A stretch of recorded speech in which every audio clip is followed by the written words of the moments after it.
el del laptop falla mucho y me han prestado otro monitor y he hecho una conexión entre ellas.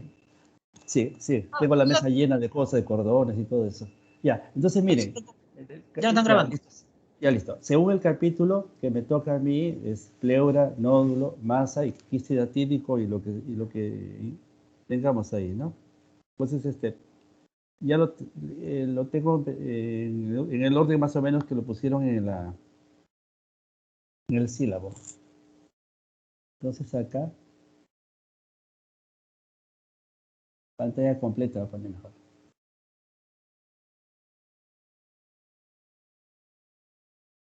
Ya. Cuando les han mostrado las radiografías, tomografía, sobre todo radiografías, ¿no? De pulmones, la pleura no lo ven, no es visible, casi nunca se logra ver. Si está ligeramente engrosada, de repente ven algo de la pleura o si la tomografía, el corte pasó por una cisura, se ve la zona con menos vasos porque la pleura es hipovascular comparado con el pulmón. Entonces, ahí donde están viendo acá, a ver, voy a activar mi... Ya, donde está viendo el pulmón derecho, pulmón izquierdo, en PA y en perfil. Bueno, se acostó esto para que entre en el cuadrado, ¿no? La pleura no la ven, sin embargo, por acá está la cisura mayor, la cisura mayor en oblicuo, la cisura menor en horizontal, la cisura interlobar acá. Hay varias cisuras, pero no las están viendo. Casi siempre verlas es alguna patología, ¿no? Alguna normalidad. O que el corte le dio justo a la pleura y se logra ver algo. Entonces resulta que hay la pleura es la que envuelve el pulmón, pero también la que entra en las cisuras. Entonces, lo que separa el pulmón de la caja torácica es la pleura. Lo que separa el pulmón del mediastino es la pleura también. Lo que va a la pared es la pleura parietal y lo que va al pulmón es la pleura visceral. Serían dos hojas. Hacia acá arriba hay una línea que a veces en el paciente se ve y en otras no, que es la cisura accesoria para la vena ácidos, dando una imagen como si fuera un lóbulo accesorio. La cisura menor tiene una orientación horizontal. La cisura mayor no se ve en el frontal la proyección porque es de 100. A veces se encuentra una cisura accesoria inferior. Ya, en el lado izquierdo se ve la cisura menor como accesoria y la cisura interlobar tampoco se distingue. Para que interpretemos la cisura interlobar tendríamos que tener una proyección en perfil como esto. Entonces, esto de acá es la cisura horizontal, que sería la cisura menor, y esta es la gran cisura interlobar, que sería la cisura mayor. Entonces, las cisuras están allí, pero no las vemos normalmente. Lo normal es casi no verlas. Pasan desapercibidas. Entonces, al tener esta división de cisuras, recién podemos estar seguros que este es el lóbulo superior, que este es el lóbulo medio y este es el lóbulo inferior. No, y acá está una cisura accesoria. Noten que el lóbulo inferior puede ser casi más alto que el lóbulo medio. No, por eso es que en un frontal a veces parece ser el lóbulo superior, pero depende del lóbulo inferior a una lesión, cuando es la región más apical. Este es para remarcar que hay patrones, que es una forma de ver las patologías. Y lo que interesa acá es el cuarto patrón, que es el pleural. O sea, cuando hay una lesión de pleura, entraríamos a un patrón pleural dentro de la imagen de tórax, sea radiografía, tomografía, bueno, también ahora entra la ecografía en pleura y la resonancia también ve derrames, ¿no? La resonancia no sirve para pulmón sin derrame porque no hay agua. La resonancia se basa en los iones hidrógeno del agua que tenemos en el cuerpo y el pulmón es pobre en agua, ¿no? A menos que haya un derrame y ya sería visible. Entonces, cuando hay alguna alteración de la pleura, esa anatomía se altera. Si se forma, se llama cisuritis, si hay líquido, se llama derrame. Si se paran las hojas y entra aire, se llama neumotórax. Y el patrón pleural puede a su vez tener lesiones expansivas, infiltrativas, tumorales, calcificadas. y varias variantes. Entonces la pleura que existe, que allí está, que en anatomía patológica se puede ver en cortes, ¿no? Para histología, ¿no? Pasan desapercibidas, ¿no? En la radiografía y en la mayoría de las tomografías. Entonces hay dos membranas serosas, la pleura parietal y la pleura visceral. El espacio virtual, que entre dos hojas es con un líquido pleural mínimo, es una laminita que permite el deslizamiento entre las dos hojas para que el pulmón respire sin tener que depender de la pared torácica, ¿no? O sea que es como si fuera el lubricante, ¿no? De las dos hojas. La pleura visceral recubre la superficie pulmonar y las fisuras. O sea, cuando veo una cisura, está viendo pleura cisural. La pleura, a su vez, depende de la circulación pulmonar, pero es menos vascular que el pulmón. La pleura parietal recubre las costillas, el diafragma y el mediastino. ¿Ya? Entonces, la pleura parietal va hacia las zonas no pulmonares y la pleura visceral rodea el pulmón. La pleura parietal tiene tejido conectivo graso y fascia no torácica y depende de la circulación sistémica. Entonces, la pleura parietal no depende de la irrigación del pulmón, sino de la circulación sistémica. Y la pleura visceral depende de la circulación pulmonar, o sea, de las ramas de la arteria pulmonar y drenan hacia la vena pulmonar, ¿no? Noté esta radiografía de tórax aparentemente normal, pero acá ven una pequeña prominencia. Puede pasar desapercibida. Si se tiene cuidado, no voy a pensar que es una lesión ocupando espacio, ¿no? O del mediastino. Al hacer un acercamiento, vean que hay una línea acá, un trayecto acá de tipo vascular y después se va cerrando. Al tomar lectivas con tomografía, noten que es una banda donde corre una hoja pleural rodeando una rama de la vena ácigos, ¿no? Entonces la ácigos son dos arterias, ácigo menor y mayor, que están en el mediastino y tiene circulación venosa. Y tienen también una amplia conexión al territorio linfático. Esta es una variante normal, no es patología. O sea, cuando vean esto, una radiografía, sospecha de tomografía, no es una telitancia, no es un derrame, no es una cisuritis, es una variante. Además, el paciente es asintomático, ¿no? Es un hallazgo casual. Si notan, está totalmente conectado, incluso que hay una línea delgadita y sigue, y llega a la pleura de acá. Ya. Esto de acá es una cisura menor engrosada. Entonces, si se ve es porque está inflamada, es una cisuritis. Es una cisura engrosada y por acá hay tractos fibróticos lineales. Por lo tanto, es una inflamación crónica, una reacción de cisura engrosada que es una cisuritis.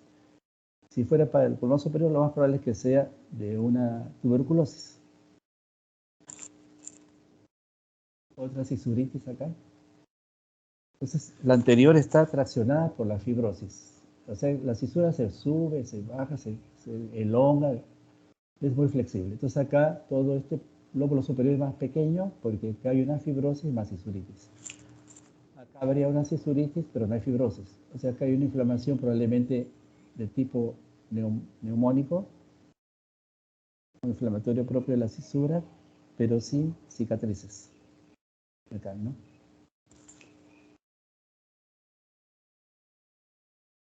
Esta es una imagen en el tórax, en el pulmón izquierdo se ve una opacidad totalmente homogénea, totalmente homogénea. Entonces, ¿a qué nos recuerda? La densidad agua. ¿Se acuerdan que en el pulmón había densidad aire, ¿no? Densidad ósea, densidad grasa, densidad agua como el hígado o como el corazón. Entonces, una densidad tan alta como las densidad agua de acá, pero menos que el hueso. O sea, se logra ver algo de las costillas a través. Esto es líquido.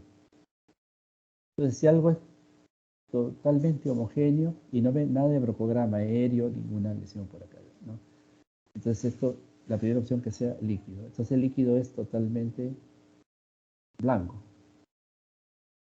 ¿no? Radio opaco, aunque opaco no es oscuro, en este caso es blanco, ¿no?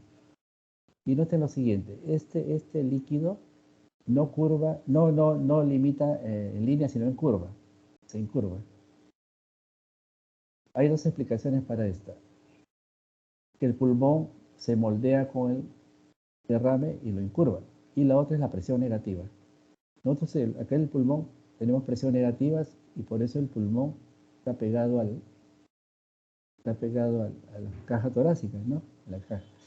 Cuando alguien sufre una herida de arma blanca o cualquier desgarro acá y se comunica con el exterior, entonces entra aire, se despegan las dos hojas,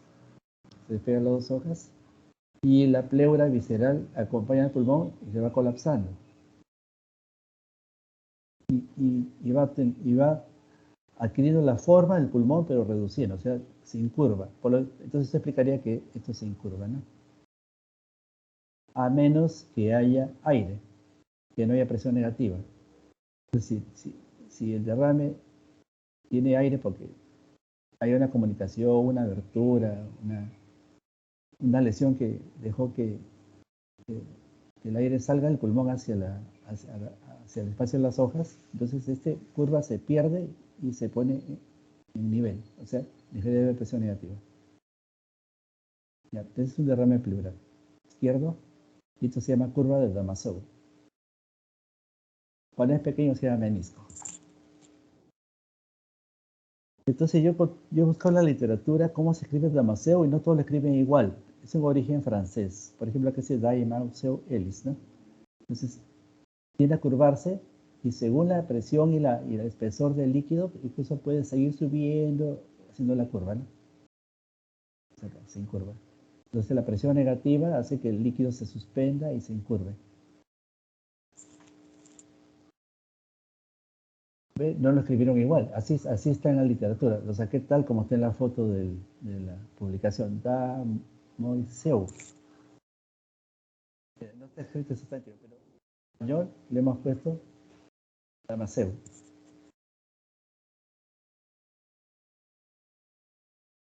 Y se produce Damasceno. Entonces, este es otro paciente con el líquido en curva, ¿no? Sin curva. Esta es la curva de Damasceno. Entonces tienes la ayuda de homogéneo, curvado, densidad de agua y el último detalle, el diafragma desapareció. Acá el diafragma del lado del derrame no se nota. Mira, acá está el diafragma del lado sano y el diafragma de acá no se ve y tampoco ven al corazón. Ni acá, ni acá. Entonces hace el síndrome de la silueta positivo. Está el derrame, donde está el derrame borra las estructuras porque las tapa, ¿no? La densidad se asemeja a la densidad máxima y por lo tanto ya no se distingue ni el diafragma ni del borde del mediastino del corazón al nivel del derrame, no se nota. A menos que sea un derrame tabicado posterior, que a veces sucede y se logra hacer una silueta negativa. Pues si el derrame es libre como este, es un signo de silueta positivo. Entonces, lo más común es que el signo de silueta sea positivo en los derrames libres. Los derrames tabicados quizás no.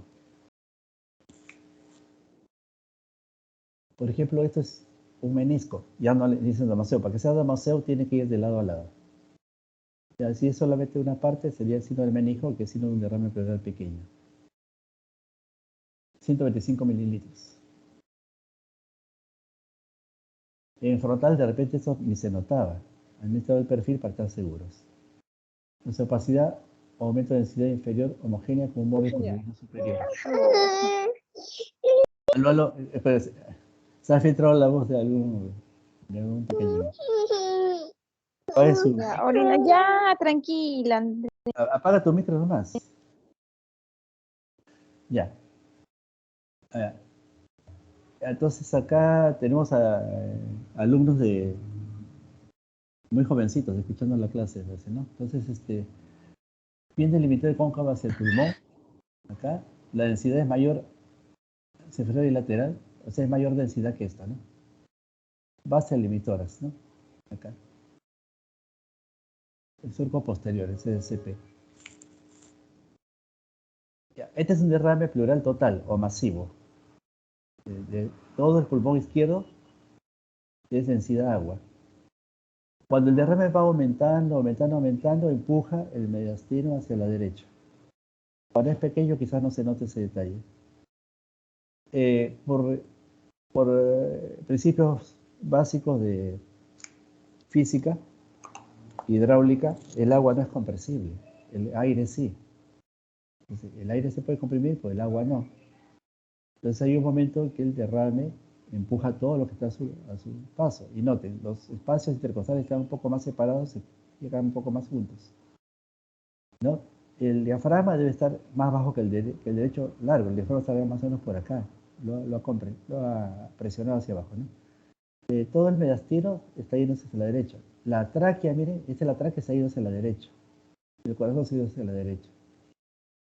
Entonces el derrame, mientras más grande, hay más desplazamiento. Por eso es que cuando hace el drenaje, tener cuidado de no drenarlo con demasiada velocidad, porque esto se va para allá y hace un rebote y un problema cardiovascular asociado. Entonces, tiene que hacerlo con calma, ¿no? El drenaje. Este es un derrame pleural masivo. Entonces, siendo la silueta positivo, porque miren, el borde del corazón, el borde del diafragma no ven nada. Sin embargo, se ven las costillas, quiere decir que no es densidad ósea, es densidad agua, totalmente. Ya la curva, ya ni hay curva porque todo se llenó de agua. Todo se llenó de agua. ¿Ya? Por el derrame pleural. Esto es, miren, acá, por ejemplo, si ustedes no miran el pulmón derecho y solo ven la izquierda, dirían, pero se parece al anterior, se parece. Opacidad homogénea, borra el diafragma, borra el corazón, me parece, ¿no? Sin embargo, esta es una telectasia. La telectasia también te puede dar densidad de agua porque el pulmón deja de tener aire. Sin embargo, este pulmón se redujo de tamaño porque se desinfló, no es porque se llenó de líquido. Entonces, a diferencia del derrame pleural, que esto ya lo han tenido en la clase anterior, estamos reconfirmando, a diferencia del derrame pleural, todo. De la telectasia que es esta, tracciona totalmente el corazón del mediastino hacia la izquierda, tracciona la tráquea hacia la izquierda, retrae el diafragma hacia arriba, acá está el diafragma. Disminuye los espacios intercostales, están pegaditos a las costillas, acá están más separados. Entonces, si una radiopacidad homogénea jala más de 3 estructuras a la vez, eso es una telectasia. Por ejemplo, acá tenemos una retracción, que es el diafragma, 2 retracciones, que es el corazón, 3 retracciones, que es el mediastino total, 4 retracciones con la tráquea y 5 retracciones con los espacios intercostales. O sea, sobrado. Esa es una telectasia. Porque se obstruyó un bronquio, ¿no? Varios motivos. Algunas veces es difícil. Mire, acá está en el medio. Derrame telectasia. Con una tomografía y con una ecografía que es más barato, le pone el traductor y ves que es líquido o es sólido. Si es líquido es derrame, si es sólido telectasia. Una tomografía también se ve. Entonces, en las dudas, pasan a la tomografía. Lo que les podría decir que esto está tan, pero tan grande, que hace rato debió haber empujado, digo, el mediastino hacia la izquierda si fuera líquido. Sin embargo, para ese lugar, incluso la tráquea se va un poquito hacia la derecha. Por lo tanto, la primera posibilidad solo por radiografía es que esto sea una atelectasia total. Ahora, esto es siempre y cuando tengamos patologías puras. Nadie les dice que un paciente puede tener atelectasia más derrame de un solo lado, juntos, puede ser. Entonces, si hay 5 o 6 patrones, algún paciente tiene una patología de un patrón y otros tiene de 2 a 3 a la vez. ¿Ya? Es una tomografía en la cual ven lo siguiente. Este es el lado derecho, right, R, este es el lado izquierdo. Esto es el corazón, ¿no? Esto de las densidades es para radiografía, no para tomografía. Acá hay unidades Hansfield. Entonces acá ven la densidad típica del líquido derrame pleural. Acá una lesión compacta y de bordes bastante definidos porque es bien definido, es una telectasia. Una lesión sobre el derrame, el paciente no tiene neumonía, cuadro neumónico, es una telectasia pasiva, es una telectasia obstructiva. Como al paciente se le descubrió trombos en la arteria pulmonar, este es un infarto pulmonar. Por falta de irrigación, al infartarse el pulmón también se puede poner denso. Entonces acá nota 1, 2, 3 patrones distintos.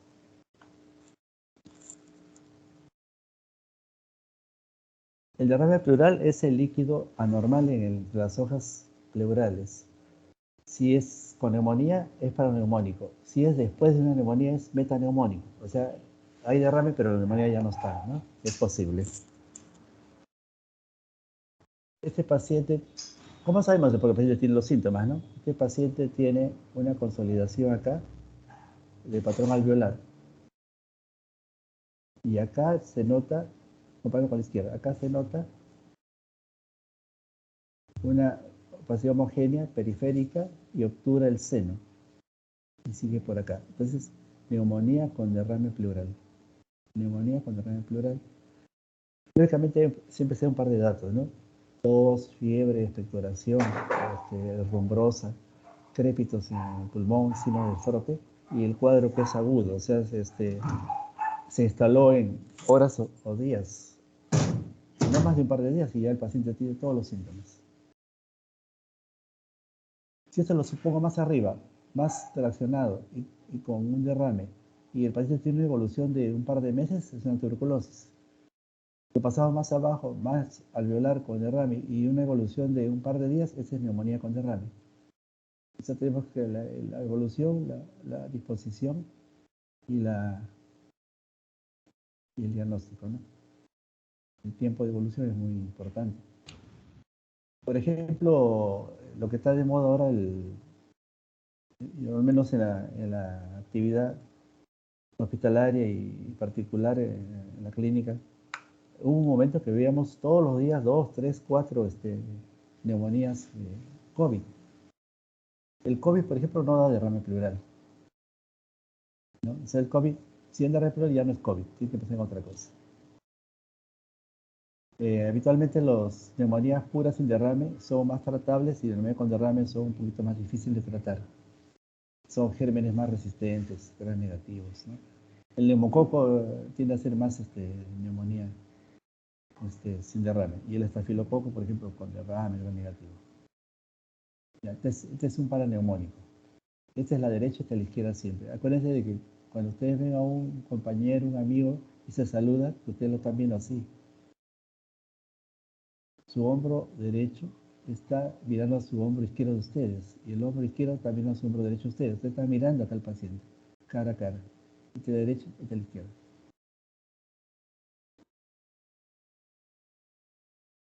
Ah, se fue la... Se fue la...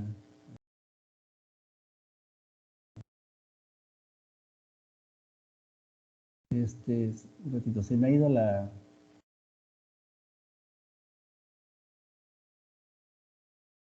¿Qué pasó? ¿Dónde se fue?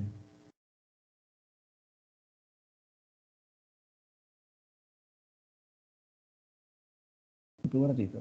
Te voy a tratar de recuperar la imagen.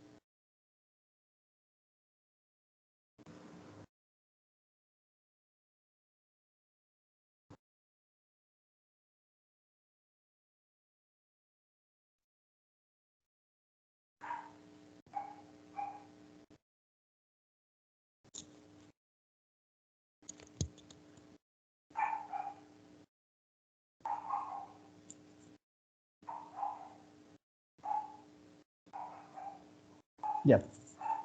La están viendo, ¿no? La imagen está nuevamente, ¿no? Entonces, sigamos. Este es un... Avisen si se va la pantalla. No darme cuenta, ya, regresamos. Miren, este derrame pleural que está acá a la derecha no tiene la curva. No tiene la curva. ¿Qué es la explicación? Que ha pasado un tiempito y se está tabicando, ¿no? Y entonces el paciente ha tenido un antecedente de neumonía.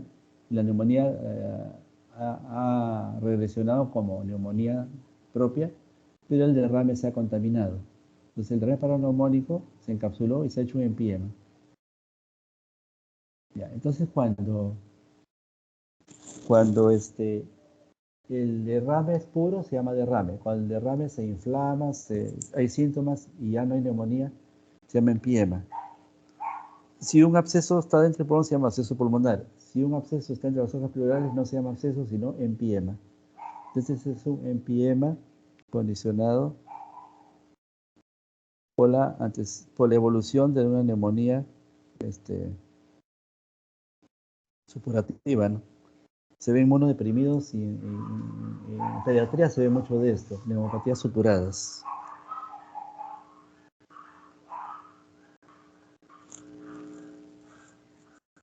Neumopatías supuradas, ¿no? Entonces noten que la pleura se engruesa. Mire, la pleura, acá hay una herramienta laminar, ¿no? Laminar se llama cuando es mínimo. Entonces acá la pleura está engrosada porque está infiltrada o inflamada. La evolución nos dice que esto es algo agudo, por lo tanto está inflamada. En algunos casos se logra ver burbujitas de aire acá, que es el típico de un absceso totalmente en actividad, ¿no? Entonces este es el borde del empiema que se ha acartonado o material purulento. Esto amerita drenaje, un tratamiento especializado, ¿no?, del neumólogo.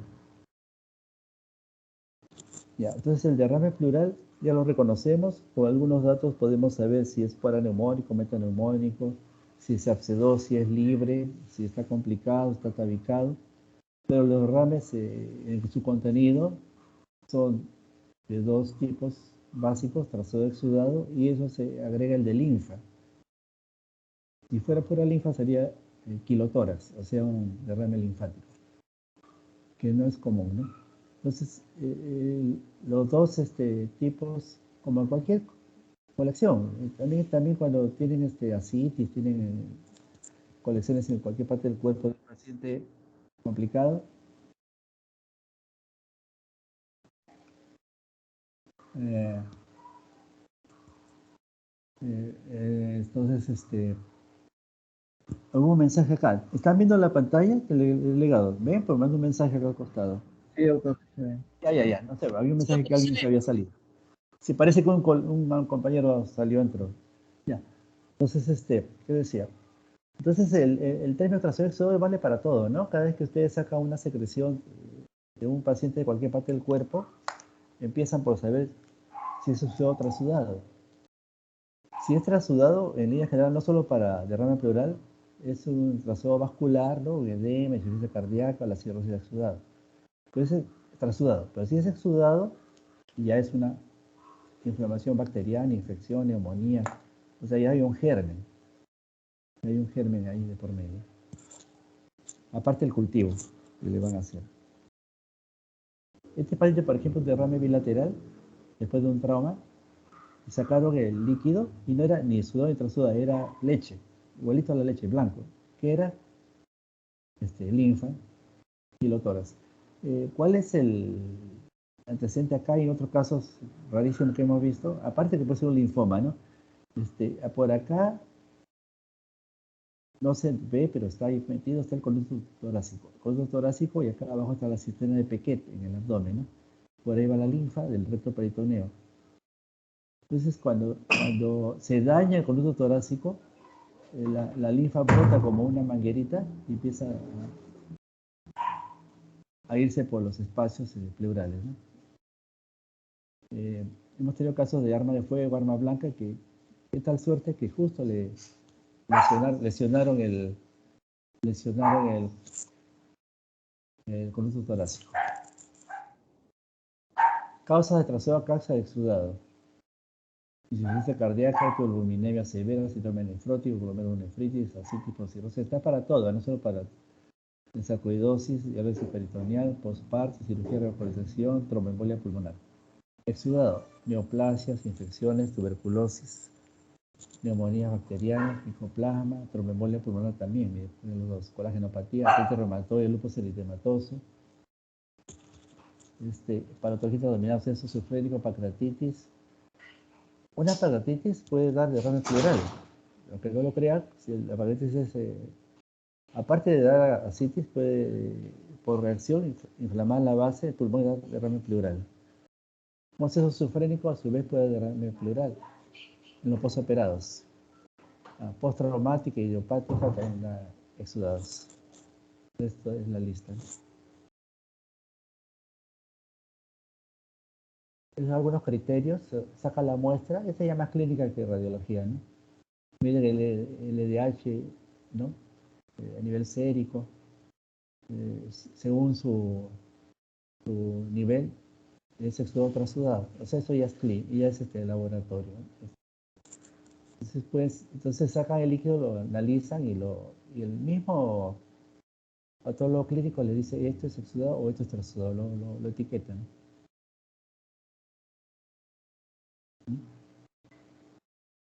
Contenido de proteínas es importante cuando es osmótico. Ya, este es un paciente con tos, fiebre, dificultad respiratoria, cansancio, con un cuadro de rápida evolución, En horas o de un día para otro se pone muy mal. ¿Qué notan acá? Una imagen consolidativa de patrón típico alveolar. Signo violeta negativo, quiere decir que está en el lóbulo posterior. Que diga cemento posterior al lóbulo inferior. ¿Y qué más nota? Que el diafragma que se ve acá, el diafragma de acá no se nota. Entonces es una neumonía con derrame pleural. La neumonía es dominante y derrame pleural es por reacción mínima, ¿no? Entonces habitualmente las neumonías con derrame, la neumonía es más grande y el derrame es un poco más pequeño acompañándolo. En cambio, como con un gran derrame y no ven consolidación, no hay neumonía, es derrame de otra causa. Entonces, acá hay dos signos, ¿eh? Negativo con la neumonía y positivo con el derrame. Entonces, las neumonías típicas, comunes, de tamaño pequeño, no hacen efecto de masa, o sea, no empujan ni jalan. Mire, derrame pleural es curvo, así esté libre hacia la base o esté sobre la cisura, siempre tiende a curvarse. ¿No? Acá está, se curva, límite con derrame pleural. Este es un derrame pleural puro, es una neumonía con derrame.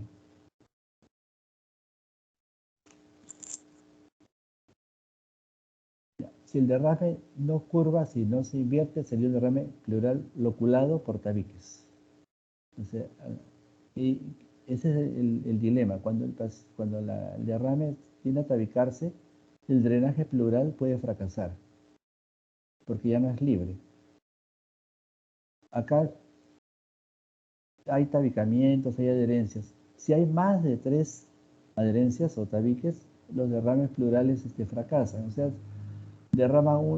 drenan una parte tabicada y el resto, lo que está al otro lado del tabique, los siguientes tabiques, el dren no hace efecto. Entonces, los tabiques se puede ver por tomografía o ecografía. Es más difícil, tendrían que ubicar más de un dren o reubicarlo. O cirugía, pues, ¿no?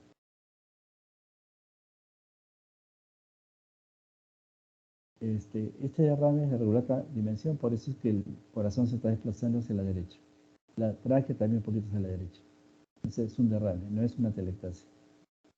Siendo la silueta positivo tanto para el corazón como para el diafragma.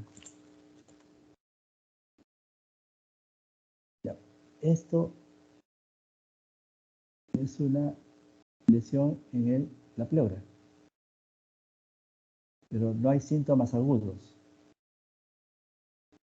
Y la densidad no es puramente líquido, es intermedia o más o menos sólida. Entonces, Si esto fuera puro líquido, sería un derrame completamente tabicado. Raro que esté suspendido así.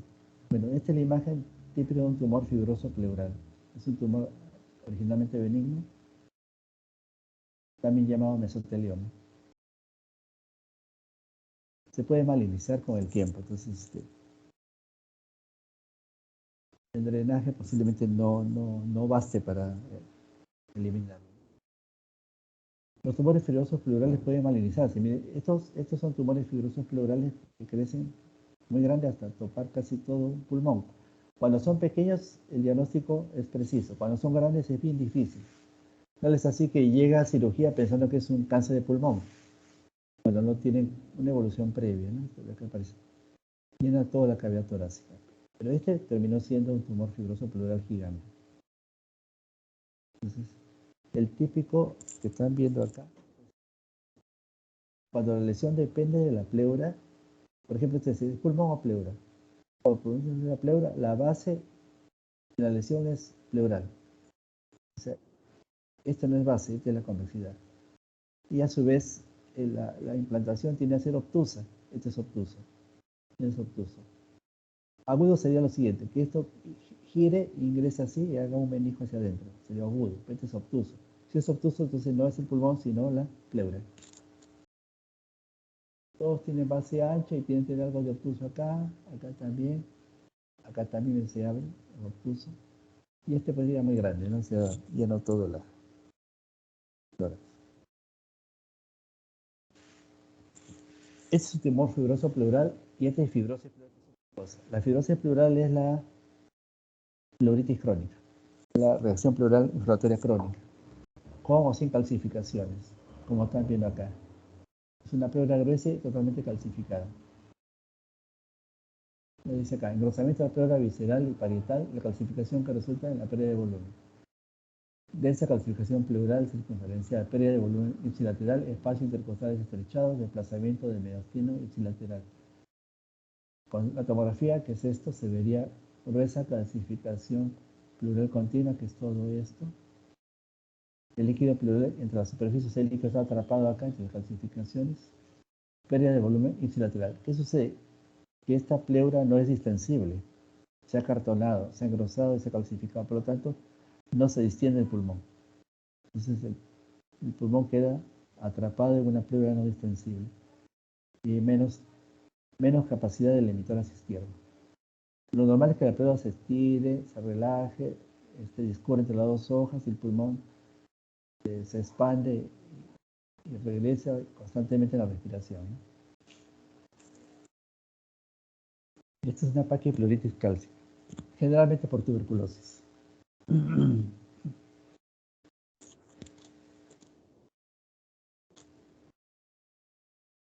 Ya, este es un derrame pleural en la base derecha, pero con varios nodulitos.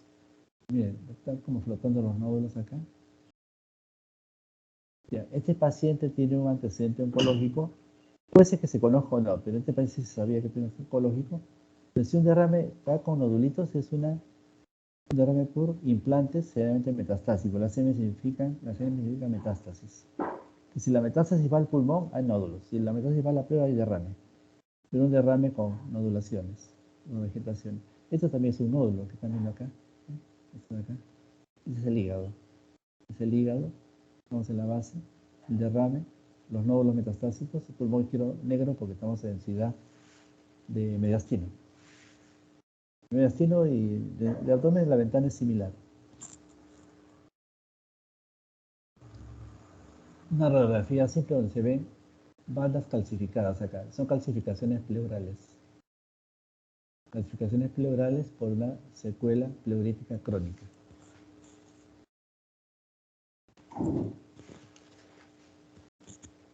Acá hay algo de cardiomegalia, pero no es el capítulo, ¿no? Lógicamente no es el capítulo. Pero esto tranquilamente puede ser un derrame pericárdico, porque se abre para los dos lados y se hace rectilíneo la línea, ¿no? Pero la imagen era para demostrar la pleura calcificada acá.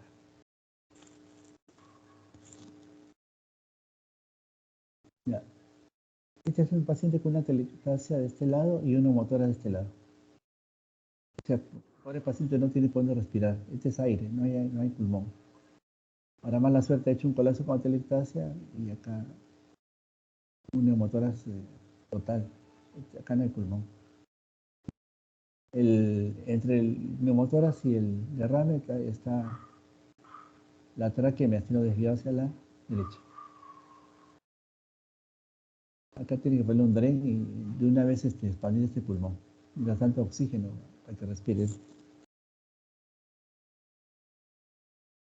Ya, este es un derrame, es un neumotórax derecho. O sea, hemos visto derrames sobre el neumotórax. Este neumotórax está bien nítido, bien claro. Esto de acá no es el borde del corazón. El corazón está acá. Este acá es el pulmón sin aire, el pulmón desinflado o colapsado. Esta es la pleura visceral que está recubriendo el pulmón en colapso. Y este es el neumotórax, o sea, el aire en la cavidad torácica derecha sin nada de pulmón. La pleura parietal se quedó pegadita a la pared torácica y la pleura visceral eh, recubre y protege al pulmón para cuando se respanda. El pulmón izquierdo es normal. El corazón está normal, los diafragmas se ven claramente. Habitualmente el diafragma del lado del neumotórax se ve más nítido que el lado del no neumotórax. Miren, este diafragma es fácil de seguir, este diafragma un poquito más difícil.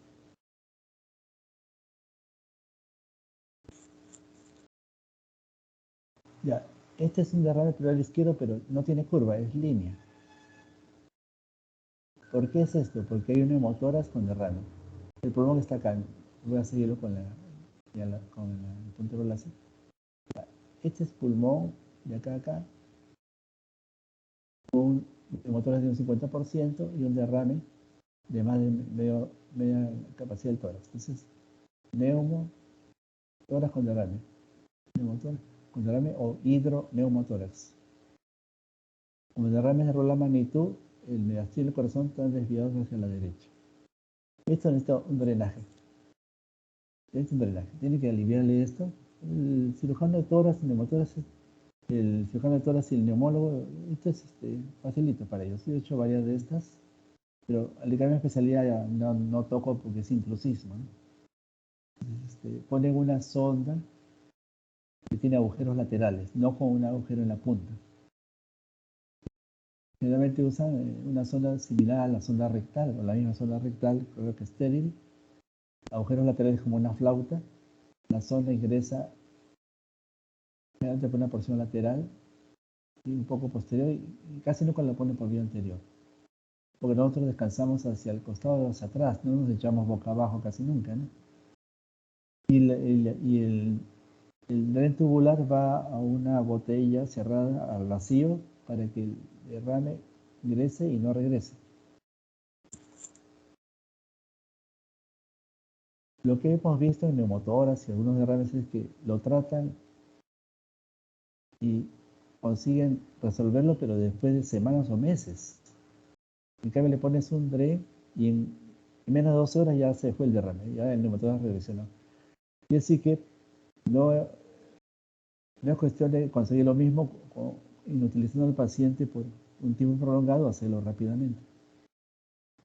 Entonces las imágenes ayudan mucho a interpretarlo esto y sepa qué hacer el especialista, en este caso el neumólogo o el cirujano de tórax, ¿no? O el internista que ha hecho mucho respiratorio también. Apague su micro, tengo una bulla, ya. Este es un hidroneumotórax derecho por radiografía. Este es el derrame pleural y ya la curva casi desapareció. Y este es el pulmoncito colapsado.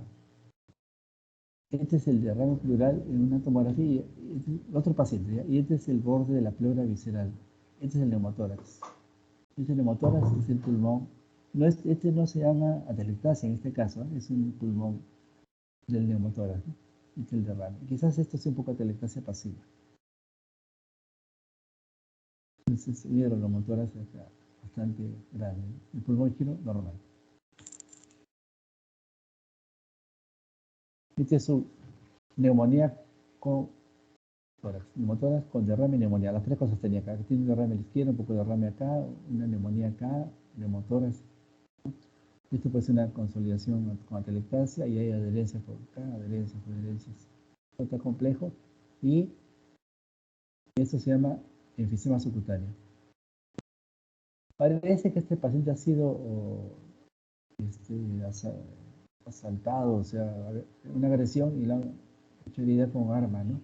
Entonces, si alguien penetra esto con un arma blanca o algo muy soportante, entonces el pulmón bota el aire hacia acá, se colapsa, se hace presión positiva, ingresa el aire, se contamina y se hace la neumonía y todo es muy complejo. Pues. Esto es la trayectoria de un catéter que no le dio el corte. ¿No? El enfisema subcutáneo, cuando lo examina acá, crepita la piel.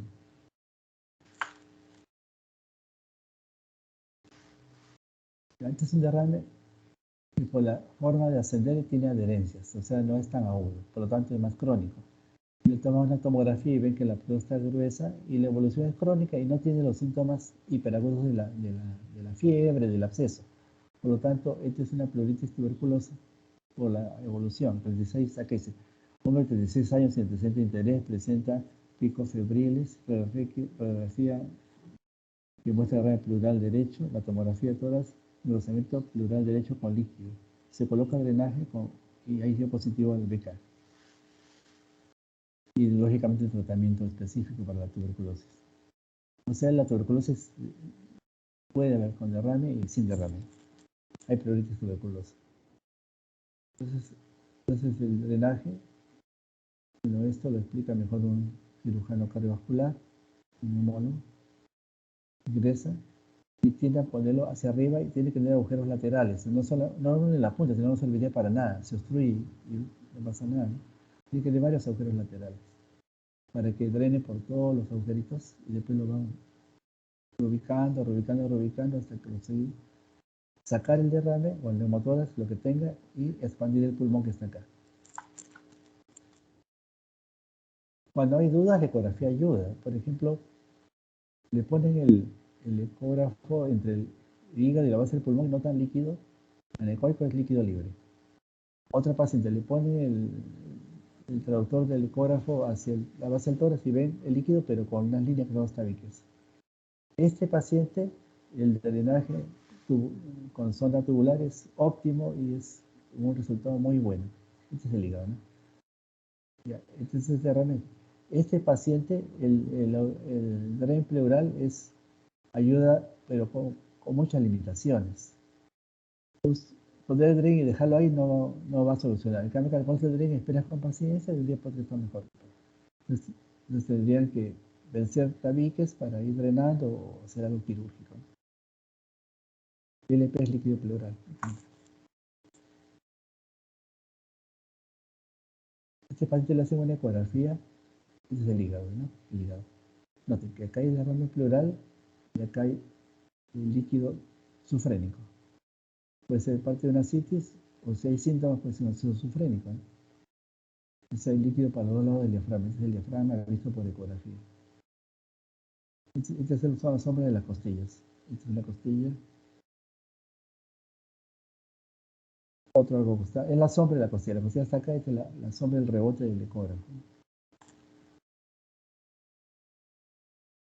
Entonces la pleura visceral y parietal, ya hemos descrito, la irrigación de los vasos sanguíneos, eso describimos, y hace más histología. Remarcando que la pleura visceral es muy hipovascular. Este podría ser un diafragma elevado y no lo fue.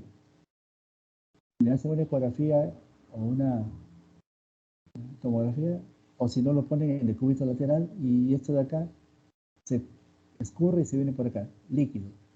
A veces el derrame pleural se incurva al revés. Es el típico del derrame pleural subpulmónico. El derrame pleural subpulmónico es el que a veces se engaña. Creen que es una eventración, una elevación del diafragma, una hernia diafragmática y resulta que es un derrame. Entonces, con ayuda de otros métodos, descubren que acá hay líquido. Con la ecografía que vamos a ver, fácilmente lo ponen acá, hay dudas, o si no lo pones, no tienes ecógrafo. Tómale la placa, pero echado, o sea, de costado. Y ves si esto de acá corre. ¿Sí? El líquido correrá como sea porque es libre de donde se lo permitan, ¿no? Hay derrames pleurales totalmente encapsulados, esto de acá. Acá el tabique se encapsula, acá hay líquido en la cisura mayor. Entonces esta es una reacción pleural a todo nivel. Todo por donde haya cisuras, hay líquido. Así se ve un derrame con tabicamientos múltiples. Se tabica el otro, otra loculación y otra más y otra más. Difícil que el derrame, que el drenaje pleural drene todo. Drena uno, pero no los otros. Acá está poniendo el dren. Primero lo hacen con un sistema donde vencen los tabiques, ¿no? Para lograr esta es la punta del dren, para lograr evacuarlo. Ya, entonces pasamos a la parte de cáncer broncogénico. Lo que hemos visto es todo lo que es pleura. Es una radiografía de tórax de un paciente adulto fumador, en la cual tiene mucha tos, adelgazamiento, de vez en cuando rasgo de sangre en la saliva o cuando expectora, y dolor torácico. Y se ve una lesión acá, no derecho. Generalmente pacientes de cuarta, quinta década para arriba, ¿no? Un poco raro debajo de la cuarta década.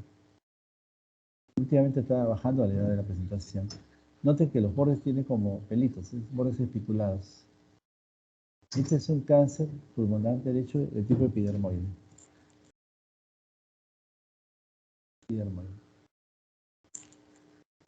La evolución es acá con mi grupo les explicaba la regla de los 7. Originalmente era más para cabeza y cuello y sirve para casi todo. A ver, la semana tiene 7 días. Si una evolución está en semana, es inflamatorio. Ya. Si una evolución sale la semana y se hace meses, o sea, 7 semanas para meses, es neoplasia por evolución. Y si saltas a 7 años, posiblemente lo que encontraste era congénito. O sea, ya nació así, ¿no? Entonces, esta es una evolución de meses. Entonces, la evolución es para tumor. Además, una lesión sólida, grande.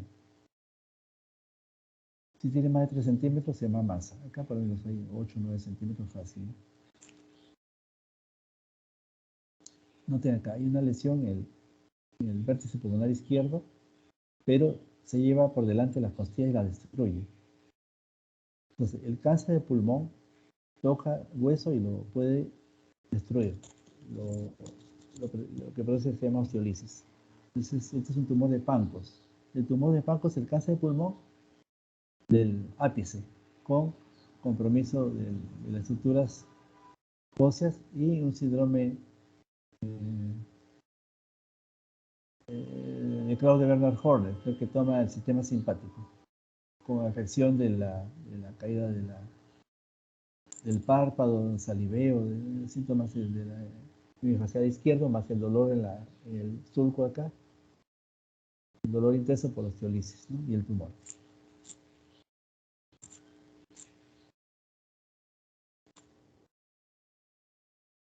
Entonces, la definición que es un cáncer que se origina en el epitelio del revestimiento bronquial. Por eso originalmente le decían cáncer broncogénico. Después ya se dejó ese término, ¿no? Entonces, las glándulas mucípadas subyacentes a las células epiteliales broncoalveolares, tanto en las zonas centrales como en la periferia del pulmón. O sea, el cáncer puede ser periférico o puede ser central. Epidemiología es la primera causa de muerte a nivel mundial, más en hombres que en mujeres. Bueno, eso se está equiparando. Antes era porque el hombre fumaba más que las mujeres y más exposición en el trabajo laboral, ¿no?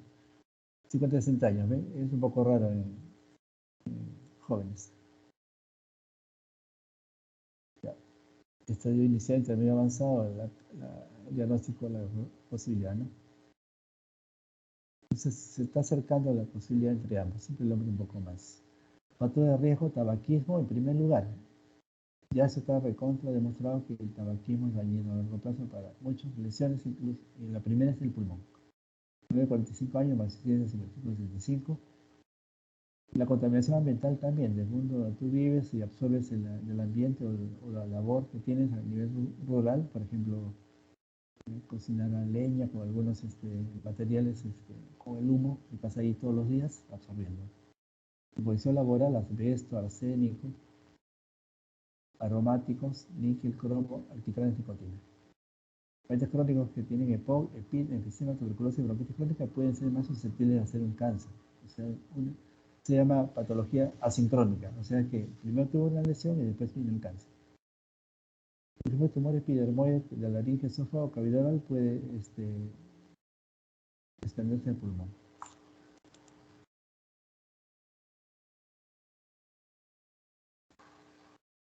Lo dividen mayormente, acá está muy, células no pequeñas y pequeñas. Las pequeñas son las más peligrosas. Entre las no pequeñas, el epidermoide es el menos agresivo. Entonces, cáncer epidermoide, de todos los cánceres de pulmón, el menos agresivo. Bueno, es mal igualito, pero no tan agresivo. Y el más rápido, más difícil y más violento en su evolución y para el tratamiento más reciente es de células pequeñas. La conclusión es que lo más pequeño es lo más peligroso según esto, ¿no? El crecimiento, realiza metástasis torácica precoz tiene mal pronóstico. Entre los no pequeños tiene epidermoide, adenocarcinoma, células grandes. Las células pequeñas se subdividen de avena, intermedio, mixto, avena y avena con combinado. Algunas literaturas mencionan que el adenocarcinoma es más de mujeres y el epidermoide es más de hombres.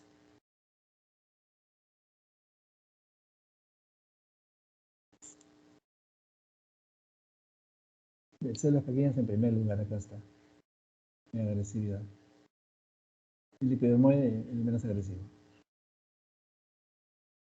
La metástasis extratorácica, suprarrenal, hígado, hueso, riñones suprarrenales, acá pleura, a la pleura misma, y casi todos, ¿no? Al cerebro van a ser las grandes. O sea que la metástasis se va a casi todo nivel.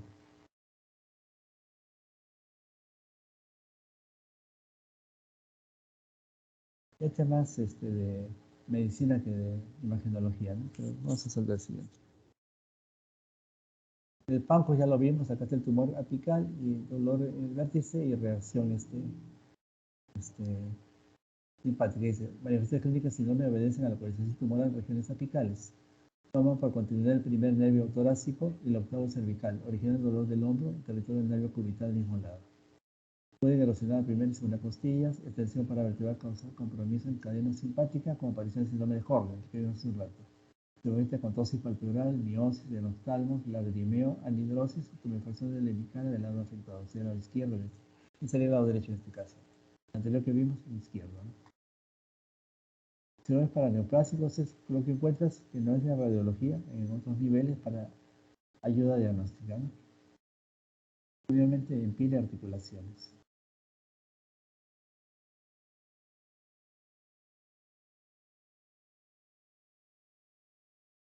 Acá viene el término nódulo masa. Se llama nódulo a lo que mide menos de 3 centímetros y masa a lo que mide más de 3 centímetros en el pulmón.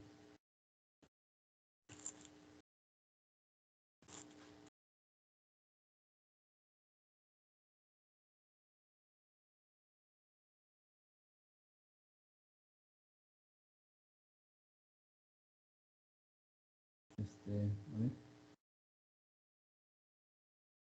Clasificación TNM. T significa tumor, N ganglio, o sea, nódulo ganglionar, y M metástasis.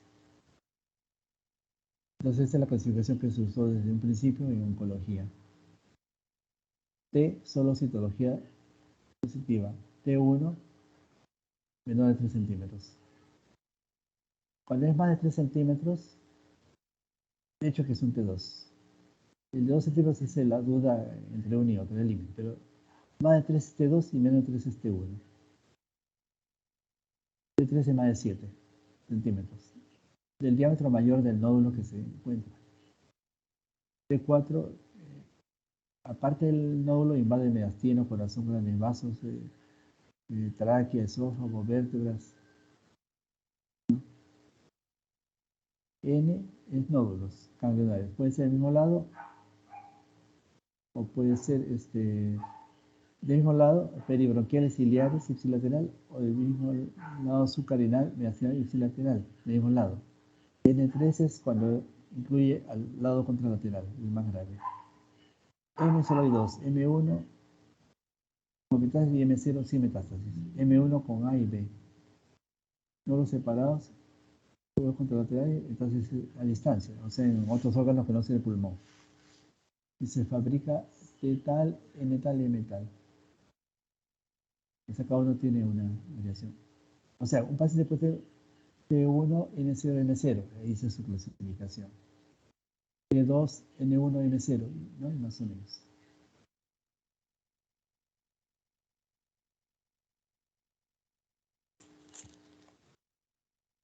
Entonces, acá son esquemas de estadios. El estadio es los TNMs agrupados. Por ejemplo, el estadio 1 tiene T2, M0, M0, T2, M0, M0, T1, M0, M0. Ese es el estadio 1. La ubicación, y acá está la lesión. El T2 es T2, N1, M0. El T2 tiene Ms. El T1 no tenía las Ms de nódulo, el CO2. El estadio 3 es el T3, salvo el T2 con N2. Y el T4 ya invadió otros órganos, ¿no? El mediastino, la pleura, supraclavicular, todos los sitios fuera del pulmón. La característica del nódulo, aparte de la evolución, es esta forma radiada, especulaciones tumorales periféricas. A uno le llama cabeza de medusa. ¿No? Las lesiones tumorales se pueden cavitar. El que más se cavita es el epidermoide. Este es el caso que presentaron para el caso clínico. Cumplió todo lo básico para lo que es la teoría. Era un paciente mayor, trabajaba absorbiendo material nocivo, varón, la lesión era más central y estaba cavitada. Por lo menos 5 o 6 detalles que antes de entrar a la histología ya podían decir que ese es un cáncer epidermoide. Fue el caso clínico que presentaron. Y es raro que se calcifiquen las lesiones. Tal es así que englobó una calcificación preexistente, no era del tumor. Entonces, nódulo es cuando tiene menos de 3 centímetros y masa cuando tiene más de 3. Entonces es masa y este es nódulo. Y ambos pueden ser cáncer, no necesariamente. Pero, lógicamente, cuando los nódulos son solitarios, menos de 3 centímetros, hay gran posibilidad que sea benigno. Entonces, que sea el seguimiento y los síntomas. Cuando tiene especulaciones, así sea pequeño, ya es maligno. Como primera opción.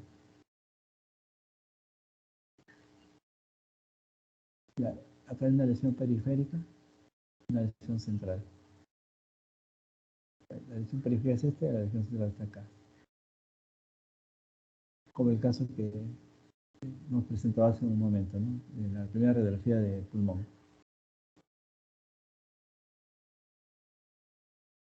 Si es central, tiende a ser epidermoide. Si es periférico, adenocarcinoma. En zonas pequeñas no tiene orden. Entonces, por todos lados la evolución es rápida. Entonces, a pesar de ser más pequeño, puede ser un adenocarcinoma, por la ubicación. Los tumores a veces se cavitan. El caso clínico estaba cavitado, pero la tuberculosis también. Bueno, si se cavita, las paredes son gruesas e irregulares, el BK es negativo, lógicamente, y hace nivel hidroaéreo con fragmentos del tumor flotando, acá flotando.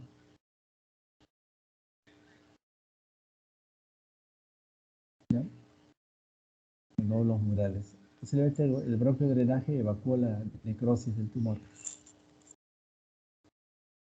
Por ejemplo, este paciente con atelectasia masiva, es una atelectasia total, era por un cáncer broncogénico. En realidad fue un epidermoide que ocluyó bronquio tronco. La endoscopía llegó al bronquio tronco izquierdo y una masa, un tumor.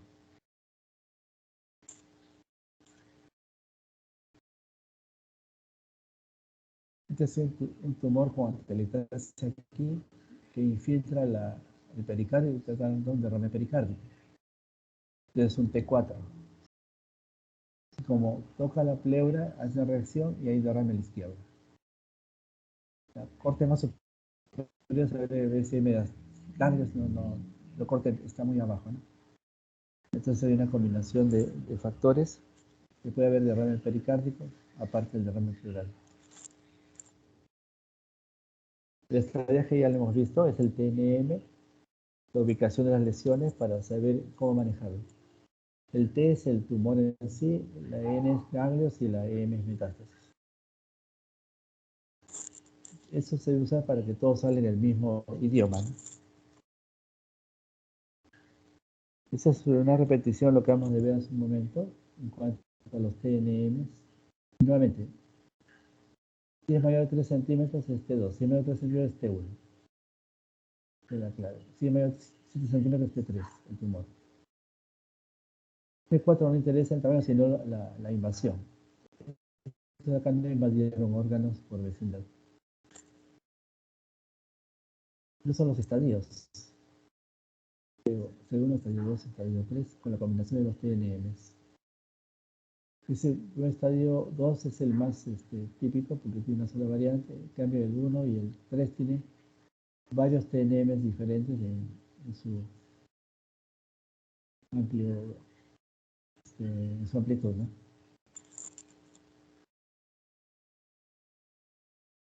Estos son los estadios con los TNM.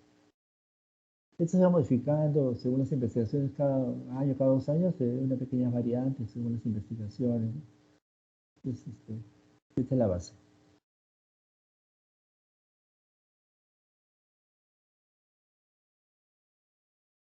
¿Ya? Noten que hasta el estadio 1 no aparece ni N ni M, ¿no? Eso no se vayan a olvidar. Adenopatías N1, metástasis iliaris ipsilateral, N2 subcarinal y N3 contralateral. Ya lo vimos. Esta es una ayuda del PET scan. El PET scan es tener la tomografía y con la gammagrafía, un híbrido, ves cuán activa es la lesión y todo lo que es la lesión brilla porque es el radiofármaco. Quiere decir que lo que no brilla es la parte inflamatoria periférica. Si este paciente necesita radioterapia, la radioterapia tiene que ser al lado activo y no al lado que no capta. ¿No? La lesión está acá y el PET-CT, PET-scan, te menciona que la lesión es muy activa acá y esto de acá es la reacción periférica.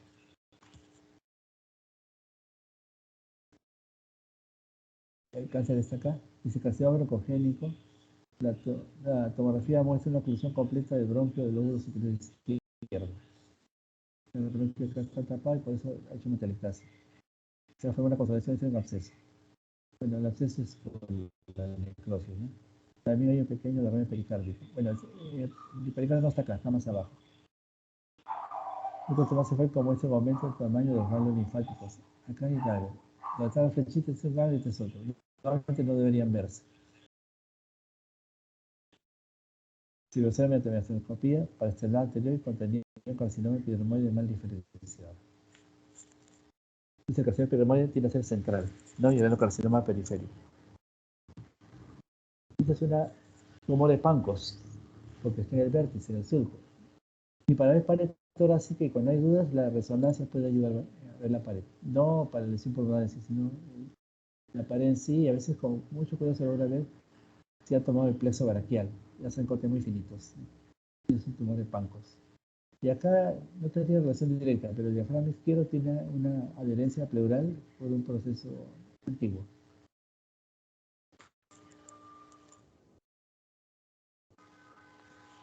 Nosotros ayudamos en muchos casos al neumólogo.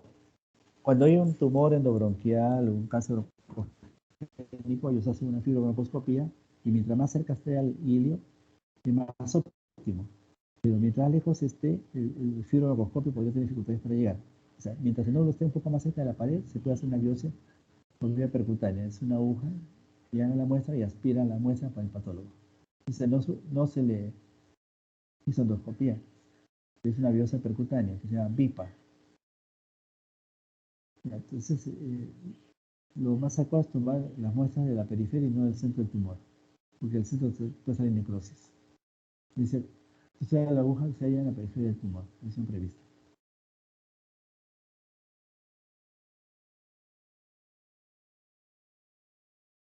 Esto terminó siendo un adenocarcinoma. Otro detalle, ve una lesión, quieren saber si es activa o no. Si una lesión no activa, benigna. Si se realza, es activa. Entonces, ¿qué nota? Esta es la ventana del pulmón, la ventana del mediastino y sin contraste. Esta es sin contraste. Le pone contraste y viene el corazón, se pinta la aorta. Pero la lesión también se pinta y bien heterogénea. Por lo tanto, la lesión es una lesión neoplásica activa. Se le mide la unidad de Hansfield. La unidad de Hansfield es la que dice la densidad de una lesión o de la anatomía normal en la tomografía. El 0 es el agua químicamente pura y el 1000 positivo es lo más sólido que tengamos con hueso duro y el 1000 negativo de aire. ¿No? Si yo pongo acá, podría ser cerca del -1000. Ya. Entonces, se le pone una imagen acá sin contraste y con contraste. Entonces se le pone el medidor acá de la tomógrafo y sale por decir 10 unidades Hubble, 10 UH. Se pone acá y sale 30, subió 20. Ya. Si una lesión se realza y eleva más de 15 UH, la lesión es activa. Si es menos de 15, puede ser negativa o benigna. Esto es positivo. Es maligna. Una lesión heterogénea que más debuta con una atelectasia. La atelectasia incluye un tumor ahí que es más pequeño. Entonces, ¿dónde está el tumor? Le hacen un PET-CT. Lo que está brillando sería el tumor y lo demás sería la atelectasia. Una lesión especular periférica, bordes especulados, le hacen una biopsia y fue un carcinoma. Entonces el tumor creció en semanas o meses y ya está creciendo, entonces es alta posibilidad de una plaza primaria del pulmón.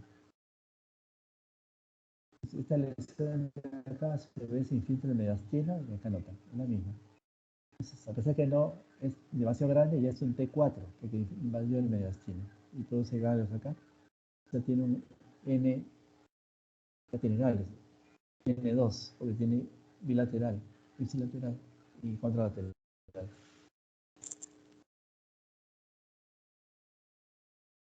Un extenso tumor, un cáncer en células pequeñas, esto, un tumor en células pequeñas. Invade la pleura y un derrame pleural, muy maligno. Y acá todo es diseminación.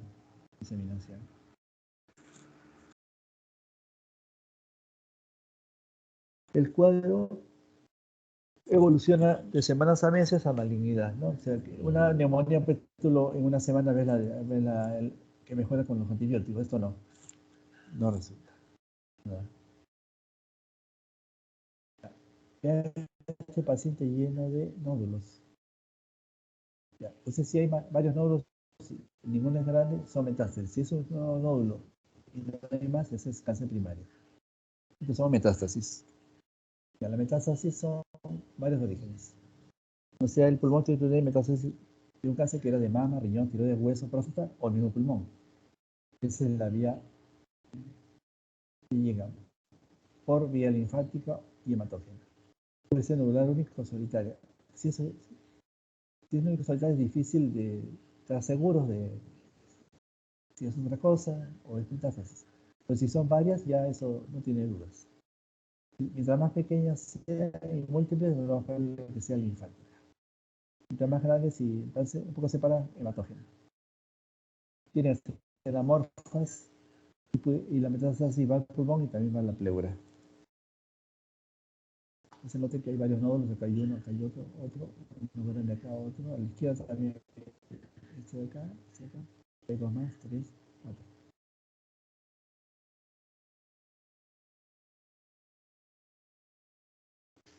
Y empieza a ser una metástasis por sea de colon. El cáncer de colon tiene la dependencia del mesentérica superior y la dependencia del mesentérica inferior. La mesentérica inferior es el colon izquierdo, la mesentérica superior es el colon derecho. El colon derecho no da metástasis de pulmón.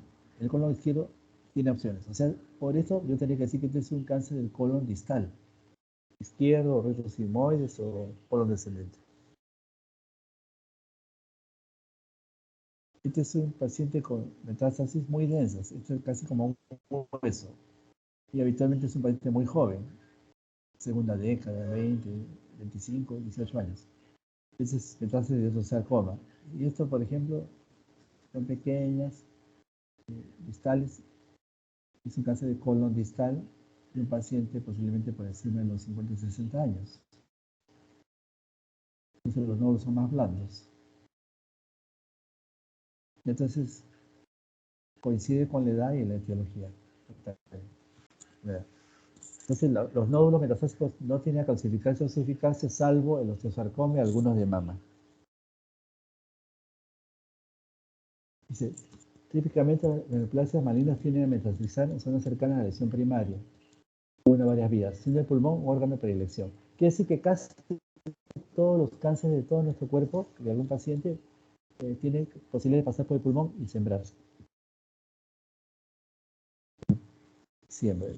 El hígado también y después ya vienen otros órganos. El hueso también.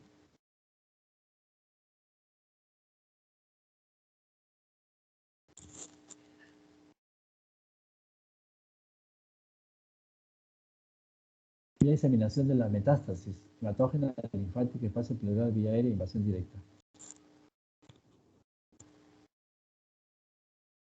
Por vía aérea, común y confirmado por el velor, no remoto, difícil de comprobar la vía aérea. Lo más frecuente es el hematógeno. Característica radiológica, exploración radiológica, contra nódulos únicos o múltiples, dependiendo de su característica radiológica, nos pueden dar una idea de cuál es su tumor principal. Clasificaciones, osteosarcoma, mama, tiroides, endocarcinoma, ya lo habíamos mencionado. Los pequeños, casi siempre lo que va al cuello, entonces tiroides. Mama, tiroides pequeños, y si son distantes pueden ser pequeños, ¿no? Melanoma, carcinomas tradicionales. Algunos nódulos sangran, colocarcinoma, melanoma, cáncer, tiroides. El melanoma es muy sangrante, el cerebro sangra mucho. En los bronquiales, pulmón, linfoma, cáncer de mama, cáncer renal, cáncer colorectal. Adenocarcinoma de mama, el cáncer ovario, adenocarcinoma, pacificación de vía, espacio aéreo.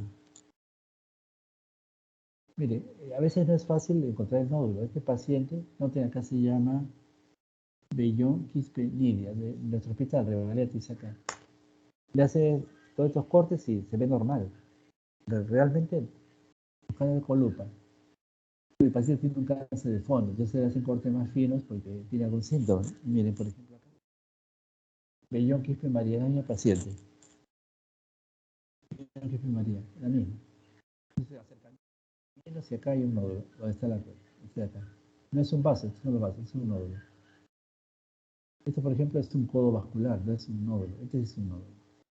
Entonces, un nódulo con un paciente oncológico, con clínicas y marcadores tumorales y acá está el nódulo. Entonces, cuando son de regular tamaño múltiples es fácil, pero aquí hay que tener paciencia y buscarlos en la estación de trabajo, ¿no? O sea, no en la placa en sí, sino en la estación donde hay más imágenes que en la placa que se entrega al paciente. Pacientes con múltiples nódulos acá y menos acá. Numerosos nódulos, ¿no? Tengo entendido que esta es la evolución del paciente, le han dado tratamiento ya. Claro, claro.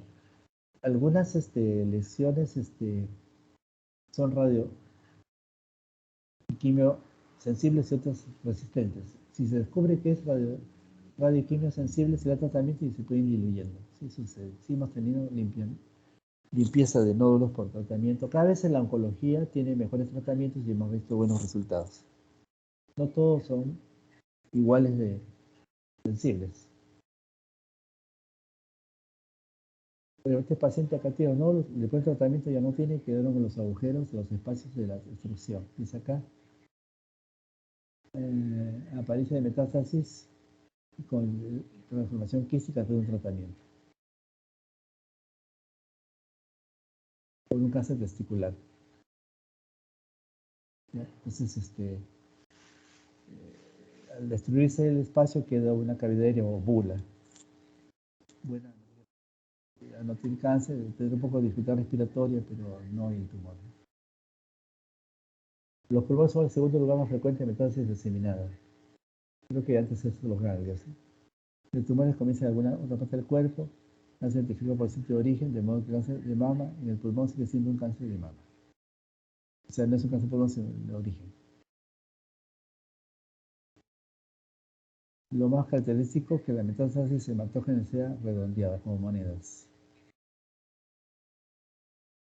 El cáncer, que es el mismo pulmón, puede hacer metástasis al pulmón mismo, pero va a las suprarrenales en primer lugar, hígado, cerebro y hueso. Cada vez que hace un paciente una tomografía de un cáncer de pulmón, los cortes van un poquito más abajo del diafragma hasta los suprarrenales, por la alta frecuencia de posible metástasis. O sea, ese es el estudio de tórax, de cáncer de pulmón. Ya. Por ejemplo, acá tiene una tomografía de tórax, no tengo datos, pero tiene lo siguiente. 1, 2, 3, 4, 5, 6, 7, 8, hasta 9 nódulos. Un paciente, mujer. ¿Cómo sé? Acá está en la glándula mamaria y acá no está. Entonces, no me dan datos, pero yo digo, este es un paciente de cáncer de mama izquierdo operado que ha hecho meterse el pulmón. Entonces la lógica la tiene en una sola imagen, sin datos. Ya lo corroboré con la historia. Lógicamente estoy exagerando porque siempre tenemos datos clínicos, ¿no? Pero acá noten que suena lógico y fácil de diagnosticar. NPS significa nódulo pulmonar solitario, o sea, nódulo único del pulmón siempre y cuando no tenga ningún antecedente. Lesión pulmonar única redondeada ovalada menor de 3 centímetros. O sea, si es más de 3 ya no se llama nódulo, sería masa. La mayoría son hallazgos radiológicos asintomáticos, o sea, viene por cualquier motivo encuentran el nódulo. No había ningún síntoma respiratorio. Tampoco eran oncológicos. La mayoría son benignos, el 5%, entre ellos granulomas, amartomas, quistes, ¿no? Quistes densos. Adenoma, secuestro pulmonar, puede ser un cáncer. Para que se considere NPS no debe tener un antecedente conocido patológico.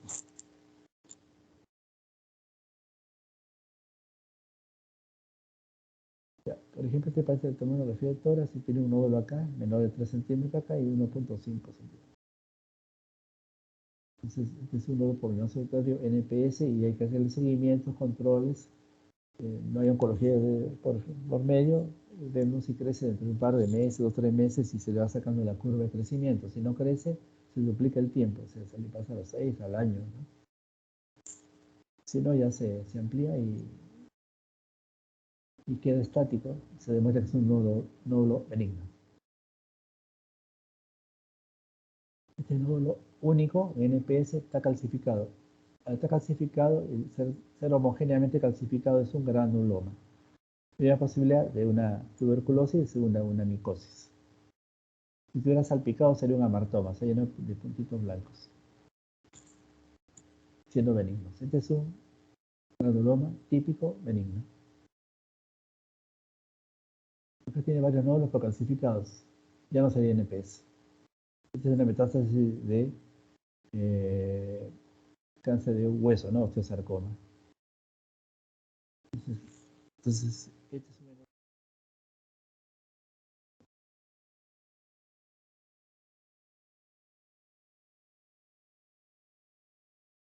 Acá hay un nódulo pulmonar superior que es este. Entonces habría que buscar si era carcinoma, ¿no? Y se hace una biopsia. Bueno, este no sería un nódulo pulmonar solitario, sino un nódulo subpleural. Por la ubicación y la base, y sigue siendo un nódulo porque es menos de 3 centímetros. Si hubiera un fondo oncológico de por medio, la primera opción de eso es que sea un implante metastásico. Si no hay, se considera una lesión a investigar con pruebas complementarias y seguimiento. Pasamos a una lesión que se llama hidatidosis. Quiste hidatídico es un parásito. Staphylococcus granuloso es el nombre propio. de los cánidos mamíferos al hombre. Predilección por el hígado y pulmón. Puede ir a otros sitios, pero más frecuente los dos órganos. Y hemos llegado a encontrar un quiste hidatídico en hueso, ¿no? Raro, pero también en páncreas. ¿Ya? Tiene dos capas, membrana quitina exoquista y capa gemela endoquista. Es único, se localiza en cualquier parte, puede ser múltiple, que es raro. Su crecimiento es muy lento, máximo 2 centímetros en un año. La forma típica es la redonda. Si se complica ya pierde esa forma. El agua es densidad pura, densidad de agua. Tiene a ser homogénea siempre y cuando no se complique o se calcifique. Su contorno casi siempre es neto. Complicaciones que puede ocasionar un quiste hidatídico, atelectasia, anemia pleural, inflamación periquística, adherencias, infiltrado, neumónico, desviación del mediastino si es muy grande. Si tiene un espacio después del vaciamiento, tiene caverna hidatídica. Lo que condiciona el paciente es una vómica. La vómica es que elimina un líquido transparente blanco, ¿no? Es el líquido hidatídico. Puede formar un neumoquiste perivesicular, si es más grande es un doble arco. Camalotes cuando la membrana del endoquiste cae dentro del líquido interno, flota. Membrana encarcerada es cuando queda atrapado en el bronquio a donde intenta evacuarse. Y Basinevis rivas es una deformación del quiste de impacto. Al tocar un bronquio grueso o el corazón, entonces se deforma un poquito, de Basinevis. El paciente habitualmente es muy poco síntomas respiratorios, no tiene síntomas respiratorios, tiene síntomas más generales o muchas alergias de fondo, porque la parasitosis produce reacciones alérgicas y eosinofilia, ¿no? Entonces, y además el trabajo posiblemente sea más en el campo, ¿no? De ciudad. Entonces una lesión densa, muy homogénea, si va a ser negativo tanto el corazón como el diafragma, porque no hace cuerpo con ellos, no es un líquido libre. Está acá atrás, acá está. Es un círculo. Es una esfera. Ya, ese es un quiste genuino, no complicado. Quiste hidatídico. No hay baja de peso, no hay tos prácticamente no hay, un poco de dificultad respiratoria, que es un poquito de olor, más reacciones generales alérgicas. Este es un quiste complicado. ¿Qué sucedió? El quiste está hasta acá. Se evacuó por un bronquio de drenaje y hay un nivel. Entonces, un nivel hidroide del quiste parcialmente evacuado.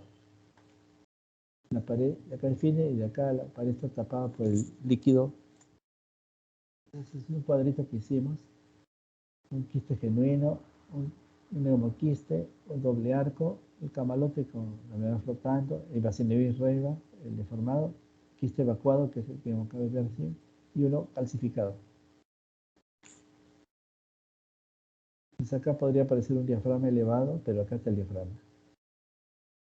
Es un quiste que simula un doble diafragma, quiste hidatídico en la base del pulmón. Muy homogéneo, paciente prácticamente asintomático.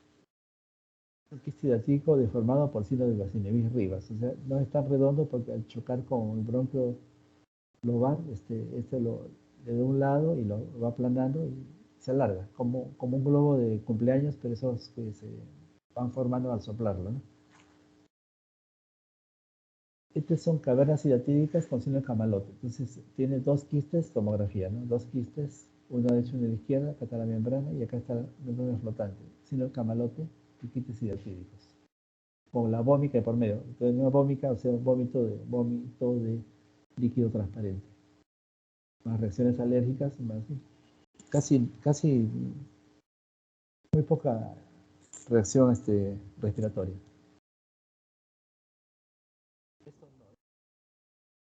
Esta clase es trombosis pulmonar,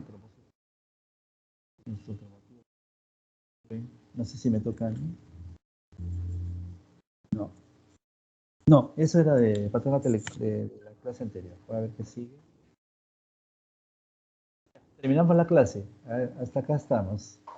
Entonces, hicimos en el tiempo adecuado. Ya, gracias por la atención. Sí, doctor, ya Ya. finiquitó para la lista de Sí. asistencia. pon la asistencia, tú ponla tú, pues, porque yo no. Ya, muy bien, doctor. Ahorita la tomo un ratito, Y un avisa ratito. para salir, avisa para salir. Ya, ahí la estoy descargando, así la estoy descargando. Ya, muy bien, doctor. Ya tengo la lista de asistencia. Ya, el PowerPoint tal como está, lo voy a tratar de pasar a mi smartphone y pasarlo al WhatsApp de mi delegado. Ya, Ahí se lo paso. ya está bien, no hay ningún problema. ¿Me puede Para que pasar a mí puedan o se lo puede volver. pasar al delegado? Sí, también, para que Ya, me sí, pueda pasar a mí. sí, sí. Aparte que está grabado, el PowerPoint está para leerlo a lo que uno quiera, ¿no? Ya, Más práctico. ya, ya, Pásale, doctor, WhatsApp. perfecto. Igualmente. Que tenga buenas tardes. Gracias.